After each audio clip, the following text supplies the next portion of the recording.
ఇది కేవలం సమాచారంగా మాత్రమే భావించండి. వైద్య నిపుణులను సంప్రదించండి. కొలెస్ట్రాల్ అనేది చాలా పెద్ద చర్చనీయాంశమైన సబ్జెక్ట్ మనందరికీ తెలుసు. Actually what does cholesterol actually do? మనకి రక్తనాళాల్లో ఏం చేస్తుంది? So bad cholesterol, good cholesterol వినుంటారు. బ్యాడ్ కొలెస్ట్రాల్ ఏమవుతుందంటే ఆ రక్తనాళాల్లో అది వెళ్ళి ఫ్యాట్ డిపాజిట్ లాగా అవుతుంది. సో అది ఓవర్ టైం అదేంటంటే పెరుగుతూ ఉంటుంది. ఇది రక్తనాళం అనుకోండి, పైప్ లాగా. అదేమంటే ఇలా మెల్లిగా ఫామ్ అవుతూ ఉంటుంది. Like how they have grease in the pipe. మెల్లిగా ఫామ్ అవుతూ అవుతూ అవుతూ అదేమవుతుంది, ఇలా ఉంది అనుకోండి రక్తనాళం, దాని ఏరియా మొత్తం తగ్గిస్తుంది. ఇదంతా ఆక్యుపై అయింది. సో అప్పుడు ఎగ్జర్షన్లో, ఫిజికల్ ఆర్ మెంటల్ స్ట్రెస్లో ఏమవుతుంది, ఇక్కడ సడన్గా ఈ భాగానికి, గుడ్ అంటే ఒక కండరం, సో ఆ భాగానికి సడన్గా ఆక్సిజన్ సప్లై డిమాండ్ ఎక్కువ అవుతుంది. డిమాండ్ ఎక్కువ అయింది కానీ సప్లై అందుకోవట్లేదు, అక్కడ రక్తం అందుకోవట్లేదు సరిగ్గా. ఎందుకంటే అక్కడ మొత్తం అథెరోస్క్లెరోసిస్, అంటే కొలెస్ట్రాల్ వల్ల అథెరోస్క్లెరోసిస్ వస్తుంది. అండ్ ఇంకొకటి, ఎందుకు అక్యూట్ హార్ట్ అటాక్స్ ఎందుకు వస్తాయంటే సడన్గా అక్కడ బ్లడ్ క్లాట్ అయిపోతుంది, రైట్, రప్చర్ అయిపోతుంది అది. సో మనకి ప్లేట్లెట్స్ అని ఉంటాయి, తెల్ల బ్లడ్ సెల్స్. సో అవన్నీ వచ్చేసి బ్లడ్ క్లాట్ అయ్యేసరికి మొత్తం ఆ కండరం మొత్తం డ్యామేజ్ అవుతుంది. So that's why we talk about టైంకి రావాలి హాస్పిటల్కి. Time is muscle. I keep saying that to patients and otherwise also. ఎందుకు అంటే మీరు విదిన్ అన్ అవర్, ఐడియల్గా విదిన్ 30 to 60 minutes వస్తే ఆ కండరం డ్యామేజ్ని మనం చాలా వరకు కాపాడచ్చు. వెంటనే దాంట్లో వైర్ వేసేసి ఒక బలూన్తో ఓపెన్ చేసేసి స్టెంట్ వేసేస్తే బ్లడ్ ఫ్లో ఎస్టాబ్లిష్ అవుతుంది. ఒక హిస్టరీ ఆఫ్ హార్ట్ అటాక్స్ నాకు వచ్చి పోయింది, ఆ టైంలో వచ్చింది, అదే తగ్గిపోతుందా చాలా మందికి? Is it possible on its own? Yeah, around 30% పేషెంట్స్లో 30% cases spontaneous recanalisation, అంటే దట్ టెంపరరీగా వస్తుంది బట్ తగ్గిపోతుంది. యా, అంటే అదేంటంటే స్పాజమ్ లా రావచ్చు. ఎస్పెషల్లీ స్మోకర్స్ లో ఏమవుతుంది అంటే క్లాట్ అవ్వకుండా ఇలా టైట్ అయిపోయి రిలీజ్ అవుతుంది. But these are all less incidents, less percentage. The reason I'm asking that is, ఒకళ్ళకి ఇంటర్వెన్షన్ లేకుండా ఒక ఫ్యూ ఎపిసోడ్స్ అయినట్టు feeling. For example you can take, అబ్బాయి కావచ్చు, నాకు కావచ్చు, ఎవరికైనా. తర్వాత ఎప్పుడైనా ఫ్యూ మంత్స్ తర్వాత ఈసీజీ చూస్తే will it have a history? So yeah, ఒకవేళ హార్ట్ అటాకే వచ్చి వెళ్ళిందంటే ఈసీజీలో చేంజెస్ ఉంటాయి, ఓల్డ్ ఎంఐ చేంజెస్. అంటే పాత కూడా, అంటే ఒక 6 నెలల తర్వాత చేసిన వస్తుందంట. ఎస్, ఆ ఈసీజీలో ఆ చేంజెస్ ఉంటాయి.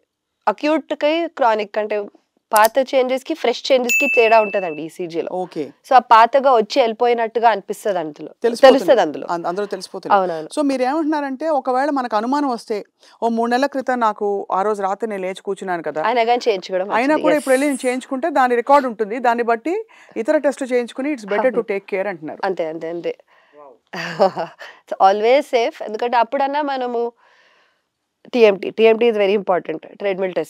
ట్రెడ్మిల్ టెస్ట్ అన్న చేస్తాము, అవసరం బట్టి, డౌట్ బట్టి CT coronary angiogram or regular angiogram అన్న చేసి, బ్లాక్స్ ఎక్కువగా లేవు, మందులతో సరిపోతాయని పంపించవచ్చు. బెటర్ దాన్ ఒకవేళ బ్లాక్స్ ఉన్నాయి, మీరు 6 నెలల తర్వాత ఇంకా అక్యూట్ హార్ట్ అటాక్తో వచ్చేసారంటే కష్టం. అన్నిటికీ ఒక ప్రిస్క్రిప్షన్ వర్కౌట్ అవ్వదు doctor Kavya, as we know. For example, ఇంకా తప్పనిసరి పరిస్థితుల్లో మనం లైఫ్ స్టైల్ చేంజెస్ చేసుకున్నా కూడా అందరూ చాలా ఫిట్గా ఉన్నట్టు ఉంటారు, బట్ సడన్ కార్డియాక్ ఫెయిలియర్ అంటాం. Why does it happen? So cardiac failure అనేది పంపింగ్ ఎఫెక్ట్ అవ్వడం. హార్ట్ అటాక్ అంటే రక్తనాళం గురించి, ఫెయిలియర్ అంటే పంపింగ్ ఎఫెక్ట్ అవ్వడం గురించి. సో దానికి కూడా రక్తనాళాల్లో బ్లాక్ రావడం చాలా most common cause in India especially. కొందరికి ఏంటంటే కారణం లేకుండా కూడా ఇడియోపాథిక్ అని ఉంటుంది. ఇడియోపాథిక్ కార్డియోమయోపతి అంటారు, dilated cardiomyopathy. Could be alcohol, could be thyroid disease, could be nothing at all.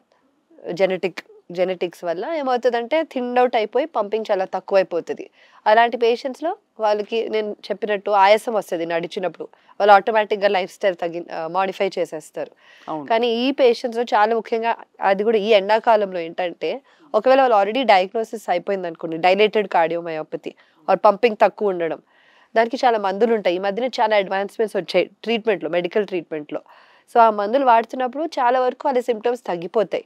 కానీ వాళ్ళకి మోస్ట్ కామన్, అంటే most important advice we give is water restriction ఉండాలి వాళ్ళకి. Up to 1.5 maximum upper limit is 2 liters of water per day. అందుకంటే తాగకూడదా? Dilated అంటే cardio pumping తక్కువ ఉన్న పేషెంట్, హార్ట్ ఫెయిలియర్ పేషెంట్స్ అంతకంటే తాగకూడదు, even if it is summer.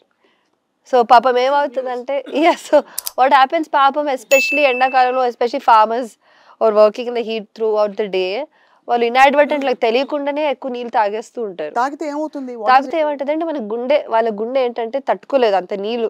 So అంత ఫ్లూయిడ్ ఓవర్లోడ్ అవుతుంది బాడీలో. ఫ్లూయిడ్ ఓవర్లోడ్ అయ్యేసరికి పంపింగ్ తక్కువ ఉంది. పంపింగ్ తక్కువ అయ్యేసరికి బ్యాక్ ప్రెషర్ అంతా లంగ్స్ మీద పడుతుంది. సో ఊపిరితిత్తుల చుట్టూ నీరు చేరుకునేసరికి సడన్గా ఆయాసంతో వచ్చేస్తారు, ఇంకా నడవలేకపోతారు, వెంటనే హాస్పిటలైజ్ అయ్యే అవసరం పడుతుంది. ఈ ప్రీ కండిషన్ ఉందని what are the test that determine a myopathy ఉంది? That is picked up on 2D echo. 2D echo ECG, 2D echo and some blood test called NT-proBNP.